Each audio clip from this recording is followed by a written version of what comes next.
Je vais vous demander d'être très attentifs. Vous allez imaginer que nous sommes dans un Airbus.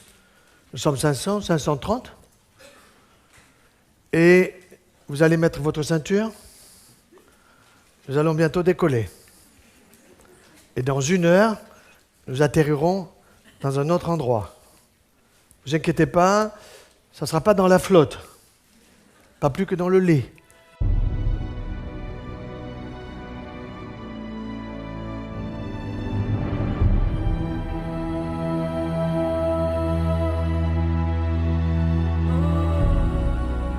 Il vous faut jeûner des produits qui ne sont pas bons. Donc vous allez jeûner des produits laitiers, d'autant qu'il n'y a pas que des facteurs de croissance dans les produits laitiers. Il y a quoi? Ah ben ça, on va vous le dire. On va vous dire qu'il n'y a que du calcium. C'est un produit blanc, donc il y a du calcium, et quand vous allez tous finir en poussière, il faut absolument que vous en preniez, de toute façon vous finirez en poussière. Et les femmes qui consomment le plus de produits laitiers dans le monde sont en Suède, ce sont celles qui ont le plus d'ostéoporose. Pourquoi? Parce que ce que le lobby des produits laitiers ose vous dire en minuscule dans une astérisque en bas de page avec une loupe, il faut le lire, c'est que le calcium animal est absorbé au maximum par votre intestin, par votre tube digestif, à 40%. Ça veut dire qu'il y a 60% qui normalement fout le camp dans les déchets. 60% dans les déchets. Par contre, on ne vous dit pas que le calcium végétal, celui que vous avez dans une pomme, dans une poire, dans des légumes, dans des légumineuses, dans des amandes, des noisettes, tout cela, tout ce qui est végétal, c'est 75% de l'absorption. Attention, si vous mastiquez bien. Sinon, vous allez faire des phytates. Et les phytates, vous les retrouverez tout simplement dans les déchets. Ça veut bien dire que le calcium végétal, c'est celui qui est le plus intéressant pour éviter une ostéoporose que je ne veux pas.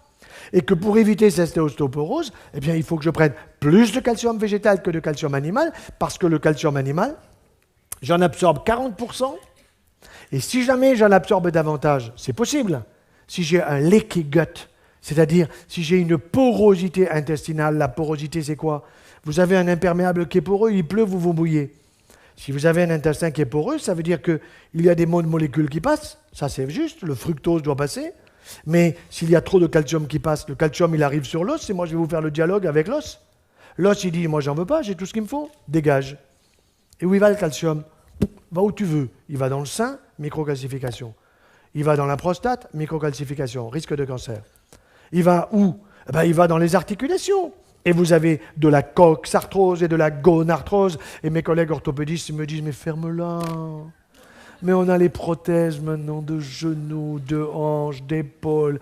On a mis au point le coude et le poignet, mais on se les fait en or, les bonbons. Je ne suis pas d'accord. Et je vous raconte une anecdote personnelle. J'ai un de mes frères qui a quasiment 2 ans de plus que moi, qui avait une belle coxarthrose bilatérale et qui souffrait de ses 2 hanches. Alors j'ai pris la radio, je suis allé voir un copain orthopédiste. Qu'est-ce que tu en penses? Il me dit, ton frangin, il faut lui changer les 2 hanches. Bon, il a été d'accord parce qu'il avait mal. Alors on ne change pas les 2 en même temps, parce qu'il y a des risques emboligènes, etc. Donc c'est l'une après l'autre, à 3 ou 4 mois de distance.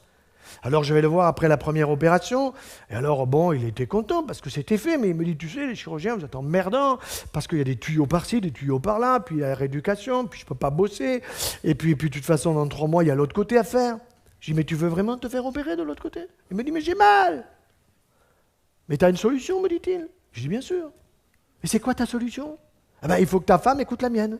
C'est aussi simple que ça. Il faut que tu arrêtes de bouffer du beurre, des béchamels, on mange très très bien chez toi. Mais c'est la cata. Tu manges beaucoup trop de pain. Ah, mais je me régale avec le pain. Ah ben oui, tu te régales. Je suis d'accord que tu te régales parce qu'il est fait pour que tu te régales. Mais il t'esquinte la santé. 1, tu as du surpoids. 2, tu manges trop de produits laitiers. 3, tu manges trop de viande rouge. Et pourtant, un bon poisson, des fruits de mer, de la viande blanche. Bien sûr qu'un charolais, c'est bon 1 fois par semaine, mais pas tous les jours. Ah, mais le soir, ils vous disent, les gens, je ne mange pas. 3 tranches de jambon. D'accord. Bon. Bien sûr. Alors, eh ben, ça fait 6 ans qu'il a été opéré de sa hanche droite et il ne s'est pas fait opérer de la hanche gauche. Et quand vous faites la radio, c'est toujours la même hanche, elle n'a pas changé. Seulement, qu'est-ce qui s'est passé? La suppression des produits laitiers, le changement des habitudes alimentaires ont fait que tout simplement, il n'a plus la douleur. Pourquoi? Parce que tout ce que vous consommez en produits laitiers, avec le yaya, le yaourt que je prescris la veille du départ dans l'au-delà.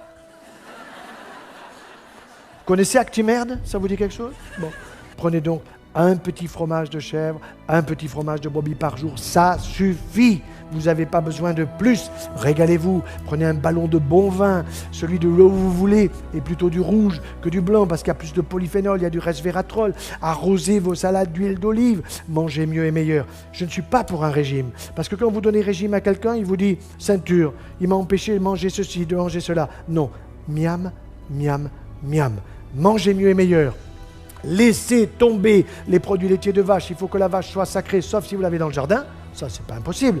Mais si vous ne l'avez pas dans le jardin, laissez-la au supermarché. Croyez-moi, vous serez observé et à ce moment-là, tout le monde comprendra. Je parle des publicitaires, que ce qu'il faut, c'est une publicité de qualité et pas une publicité bidon qui consiste à nous utiliser, à nous exploiter parce que nous sommes beaucoup moins cons qu'ils ne le pensent.